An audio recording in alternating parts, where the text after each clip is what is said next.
15 জানুয়ারির মধ্যে নির্বাচনের তারিখ জানতে চায় সিপিবি। সৈয়দ আশরাফ এত বড় কি হয়ে গেল যে 3টা জানাজা পড়াতে হবে? বিল দখল নিয়ে আওয়ামী লীগ বিএনপির সংঘর্ষে আহত 15। জানাবো আমরা গণতন্ত্রের কথা বলি কিন্তু চর্চা করি না, বললেন মির্জা ফখরুল। এবং সর্বশেষ জানাবো ফ্যাসিবাদ যেন কখনোই ফিরতে না পারে, বলছেন গণপূর্ত উপদেষ্টা। এতক্ষণ শুনছিলেন সংবাদ শিরোনাম, এবারে বিস্তারিত। তবে তার আগে অনুরোধ থাকবে আমাদের চ্যানেলটি সাবস্ক্রাইব করে বেল আইকনটি ক্লিক করুন। 15 জানুয়ারির মধ্যে নির্বাচনের তারিখ জানতে চায় সিপিবি। রাজনৈতিক দল ও অন্যদের সঙ্গে আলোচনা করে আগামী 15 জানুয়ারির মধ্যে অন্তর্বর্তী সরকারকে জাতীয় সংসদ নির্বাচনের তারিখ ঘোষণার আহ্বান জানিয়েছেন বাংলাদেশ কমিউনিস্ট পার্টির নেতারা। বক্তারা আওয়ামী সরকারের সমালোচনা করে দেশের বাম দলগুলোকে এক হয়ে দেশকে রক্ষা করে সামনের দিকে এগিয়ে নিয়ে যাওয়ার প্রত্যয় ব্যক্ত করেন। এছাড়া নিত্যপণ্যের দাম কমানো, জানমালের নিরাপত্তা, জুলাই আগস্ট গণহত্যার বিচার ও ক্ষতিগ্রস্তদের পুনর্বাসনের পাশাপাশি গণতন্ত্র প্রতিষ্ঠায় দ্রুত নির্বাচনের সুনির্দিষ্ট তারিখ ঘোষণার দাবি জানান তারা। সিপিবির সাধারণ সম্পাদক রুহিন হোসেন প্রিন্স বলেন, অরাজনৈতিক শক্তি ক্ষমতা দীর্ঘায়িত করতে যেন না পারে সেই জন্য দ্রুত নির্বাচন দিতে হবে। আগামী 15 জানুয়ারির মধ্যে নির্বাচনের তারিখ ঘোষণার আহ্বান জানাই। অন্তর্বর্তী সরকারকে উদ্দেশ্য করে সিপিবির সভাপতি মোহাম্মদ শাহ আলম বলেন, জনজীবনের সংকট নিরসন, জানমালের নিরাপত্তায় বিশেষ উদ্যোগ গ্রহণ করুন, জাতীয় সংসদ নির্বাচনের সুনির্দিষ্ট তারিখ ঘোষণা করুন। সংস্কারের কথা শব্দ চয়নের মধ্যে সীমাবদ্ধ না রেখে রাজনৈতিক দল ও অন্যদের সঙ্গে আলোচনা করে এই বিষয়ে সুনির্দিষ্ট পদক্ষেপ নিতে হবে। তিনি আরও জানান, আগামী 10 জানুয়ারি থেকে বিভিন্ন রাজনৈতিক দল, সংগঠন ও ব্যক্তিবর্গের সঙ্গে মতবিনিময় এবং ঐক্য গড়ে তোলার সুনির্দিষ্ট পদক্ষেপ গ্রহণ করা হবে। এছাড়া আগামী 20 থেকে 27 জানুয়ারি দেশব্যাপী গণতন্ত্রের অভিযাত্রা কর্মসূচি পালনের ঘোষণা দেওয়া হয় সমাবেশ থেকে। পরে সোহরাওয়ার্দী উদ্যানে সমাবেশ শেষে লাল পতাকা মিছিল শাহবাগ হয়ে বিভিন্ন সড়ক প্রদক্ষিণ করে।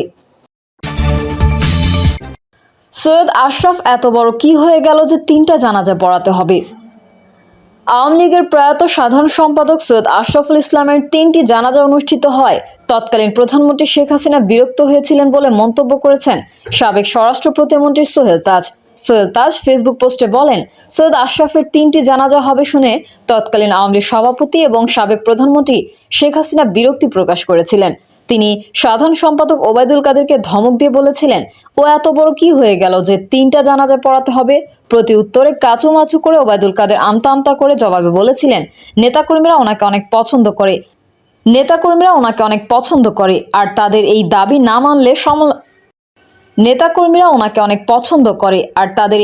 না মানলে সামলানো যাবে না।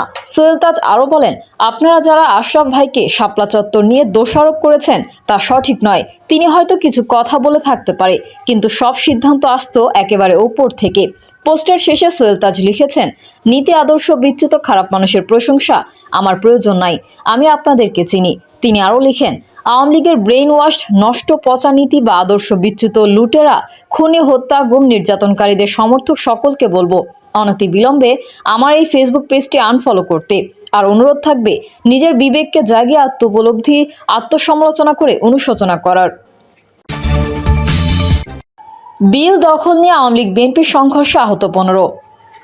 বাগমারায় বিল দখল নিয়ে বিরোধের জের ধরে উপজেলা ফটকের সামনে আওয়ামী লীগ ও বিএনপির মধ্যে সংঘর্ষ হয়েছে। এতে উভয় পক্ষের অন্তত 15 জন আহত হয়েছেন। সংঘর্ষের খবর পেয়ে তাৎক্ষণিকভাবে পুলিশ এসে পরিস্থিতি নিয়ন্ত্রণ করে। ঘটনাস্থল থেকে আব্দুর রাজ্জাক নামে আওয়ামী লীগের এক নেতাকে আটক করা হয়েছে। জানা গেছে, গোবিন্দপাড়া ইউনিয়নের বিলমাললি বিলে উপজেলা আওয়ামী লীগের সাংগঠনিক সম্পাদক আল মামুন, ইউনিয়ন আওয়ামী লীগের সাধারণ সম্পাদক কমিমুদ্দিন ও আওয়ামী লীগ নেতা মাহবুবুর রহমানের নেতৃত্বে মাছ চাষ করা হচ্ছিল। গত 5 আগস্ট গণঅভ্যুত্থানের পর এলাকার লোকজন জোরপূর্বক বিলটি দখলের চেষ্টা করেন। এ সময় ইউনিয়নের চেয়ারম্যান বিএনপি নেতা হাবিবুর রহমানের হস্তক্ষেপে বিলটি দখলমুক্ত হয়। এরপর ইউপি চেয়ারম্যান হাবিবুর রহমান সহ কয়েকজনের বিরুদ্ধে উপজেলা নির্বাহী কর্মকর্তার কাছে অর্থ আত্মসাতের অভিযোগ করেন ইউনিয়ন আওয়ামী লীগের সাবেক সম্পাদক সোহেল শেখ। বৃহস্পতিবার সন্ধ্যায় উপজেলার নির্বাহী কর্মকর্তা উভয় পক্ষকে ডেকে তার কার্যালয়ে শুনানি করেন। এতে অভিযোগ মিথ্যা প্রমাণিত হয় উপজেলা নির্বাহী কর্মকর্তা তা খারিজ করে দেন।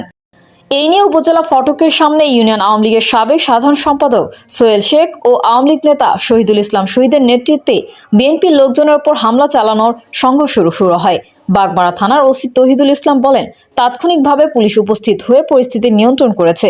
ঘটনাস্থল থেকে আব্দুর রাজ্জাক সহ গ্রেফতার দেখিয়ে জেল হাজতে পাঠানো হয়েছে কয়েকজনকে। ঘটনাস্থল থেকে আটক আব্দুর রাজ্জাককে গ্রেফতার দেখিয়ে জেল হাজতে পাঠানো হয়েছে। আমরা গণতন্ত্রের কথা বলি কিন্তু চর্চা করি না, বলেন মির্জা ফখরুল। বিএনপির মহাসচিব মির্জা ফখরুল ইসলাম আলমগীর বলেছেন, আমরা গণতন্ত্রের কথা বলি কিন্তু গণতন্ত্রের চর্চা করি না। বাংলাদেশে গণতন্ত্রকে হত্যার চেষ্টা করা হয়েছে, ফলে এখানে গণতান্ত্রিক প্রতিষ্ঠানগুলো তৈরি হয়নি। আমরা রাজনৈতিক দলগুলো পরস্পরের সঙ্গে বিরোধে লিপ্ত হয়েছে, কিন্তু সহনশীলতার মধ্যে দিয়ে গণতন্ত্রের চর্চা করলে আমরা অধিকার অর্জন করতে পারবো। মির্জা ফখরুল ইসলাম আলমগীর বলেন, আমার বিশ্বাস ভবিষ্যৎ প্রজন্ম যারা আমাদের আশা আকাঙ্ক্ষা, তারা আমাদের স্বপ্ন সবচেয়ে বড় সহায়ক ভূমিকা পালন করবে। তারা তরুণদের মধ্যে আকাঙ্ক্ষা আছে এবং কর্মক্ষমতা আছে। দেশপ্রেমে উদ্বুদ্ধ হয়ে তরুণরা কাজ করছে, তারা আন্দোলন করছে, প্রাণ দিচ্ছে। সেখানে আমরা হেরে যেতে পারি না, আমরা নিশ্চয়ই জয়ী হব। তিনি বলেন, যদিও স্বাধীনতার পরে একটা অবস্থা তৈরি হয়েছিল, ক্রিয়েটিভ সৃজনশীল কিছু করা যেত। আজকে আমরা যারা রাজনীতি করছি, আমাদের ব্যর্থতা 53 বছরও বাংলাদেশকে একটা সুখী, শান্তিময়, প্রেমময়, ভালোবাসাময় দেশ হিসেবে গড়তে পারলাম না। আমরা রাজনীতি নিয়ে সংকীর্ণতায় ভুগি, আমরা নৈতিকতার সর্বনিম্ন পর্যায়ে চলে গেছি। আমাদের গর্ব করে বলার কথা যে আমরা গর্বিত জাতি। কিছুদিন আগেও আমরা সেটা বলতে পারিনি, এখন আবার সেই আশা জেগে উঠেছে আমাদের মাঝে। আমরা আবার একটা স্বপ্ন দেখতে শুরু করেছি। সেই স্বপ্নটি হচ্ছে সত্যিকার অর্থে স্বাধীনতার ঘোষক জিয়াউর রহমান যে স্বপ্ন দেখেছিলেন, একটা সুখী, সুন্দর, প্রেমময়, গণতান্ত্রিক, সমৃদ্ধ বাংলাদেশ। সেই বাংলাদেশকে নির্মাণ করার আমরা চেষ্টা করেছি। আমরা 71 সালের যুদ্ধে ছিলাম, এরপর গণতান্ত্রিক যুদ্ধেও ছিলাম। বিএনপির মহাসচিব বলেন, আজকে সেই গণতান্ত্রিক যুদ্ধ শেষ হয়েছে, কিন্তু এখন পর্যন্ত আমরা ঐক্যের যে যুদ্ধ, সবাই মিলে একসঙ্গে দেশটাকে গঠন করব, তাকে নির্মাণ করে একটা পথরেখা দেখাবো। আজকে এই বয়সে এসে আমার কাছে মনে হয় এই জায়গায় আমাদের ব্যর্থতা আছে। সুযোগ সৃষ্টি হয়েছে, আমাদের ছেলেরা জীবন দিয়েছে, রাজনৈতিক কর্মীরা জীবন দিয়েছে। তিনি বলেন, আজকে আমাদের দেশের সমস্ত সম্পদকে লুণ্ঠন করে বিদেশে পাচার করা হয়েছে। প্রতি বছর $16 বিলিয়ন পাচার করা হয়েছে। সেই হিসেবে গত 15 বছরে প্রায় 280 বিলিয়নের ওপরে পাচার হয়েছে। এরা কারা? এরা তো এই দেশেরই মানুষ। শিক্ষার্থীদের উদ্দেশ্যে তিনি বলেন, তোমাদের সামনে অনেক বড় দায়িত্ব আছে। বাংলাদেশের অর্থনীতি এখন খুব সংকটের সময়ে সামনে, বিপর্যয়ের সামনে। বাংলাদেশের অর্থনীতি এখন খুব সংকটের সামনে, বিপর্যয়ের সামনে। ফ্যাসিবাদী সরকার 15 বছরে দেশের অর্থনীতিকে ধ্বংস করে দিয়েছে। এদেশের অর্থনীতিকে সচল করার জন্য যে নীতি নির্ধারণ করার দরকার, তোমাদের মধ্যে থেকেই অনেকে বেরিয়ে আসবে। পলিসি মেকার তৈরি হবে, অর্থনীতিবিদ তৈরি হবে, যারা বাংলাদেশের অর্থনীতিকে সঠিক খাতে নিয়ে যাওয়ার জন্য কাজ করতে সক্ষম হবে। এটা আমার প্রত্যাশা। প্রিয় দর্শক, এই ছিল এখনকার সর্বশেষ সংবাদ। আপডেট সহ সংবাদ পেতে চ্যানেলটি সাবস্ক্রাইব করে বেল আইকনটি ক্লিক করুন। কমেন্টে আপনার মতামত জানিয়ে আমাদের সাথেই থাকুন। ধন্যবাদ সবাইকে। আল্লাহ হাফেজ।